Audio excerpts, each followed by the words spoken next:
अदालती अहकामात पर आज मुस्तफा आमिर की कब्र कुशाई की जाएगी।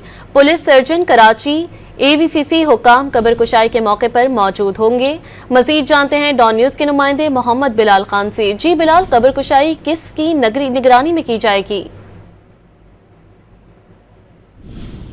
आमिर की कब्र कुशाई की जाएगी, जबकि police surgeon Karachi anti violent crime cell हुकाम कब्र कुशाई के मौके पर मौजूद होंगे। जबकि आज सुबह 9 बजे कब्र कुशाई का वक्त मुकर्रर किया गया था, लेकिन अभी तक कब्र कुशाई का सिलसिला शुरू नहीं किया जा सका। जबकि मुस्तफा आमिर की कब्र कुशाई के लिए 3 रुकनी बोर्ड तश्कील दिया गया था। बोर्ड में पुलिस सर्जन कराची डॉक्टर असमिया, जबकि डॉक्टर सरीचंद और MLO डॉक्टर कामरान जिन अस्पताल शामिल है। जबकि मुस्तफा की कब्र कुशाई के बाद जिस्म से नमूने हासिल किए जाएंगे। कब्र कुशाई जुडिशल मजिस्ट्रेट गरबी की मौजूदगी में की जाएगी। और मैं आपको बता चलूं कि पुलिस की जानिब से 12 जनवरी को मुस्तफा की लाश लावारिस करार देकर ईदी हुकाम के हवाले कर दी गई थी और मुस्तफा आमिर की लाश 16 जनवरी को किमाड़ी ईदी कब्रिस्तान में दफन कर दी गई थी।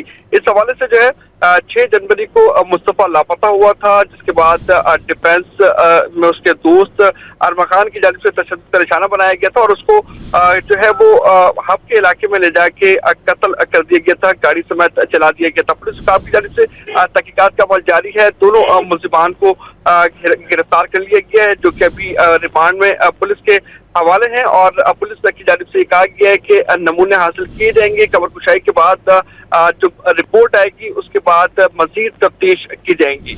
बिल्कुल, पुलिस सर्जन कराची AVCC हुकाम भी कब्र कुशाई के मौके पर मौजूद होंगे। तफसीलात से आप आगाह कर रहे थे बिलाल, शुक्रिया।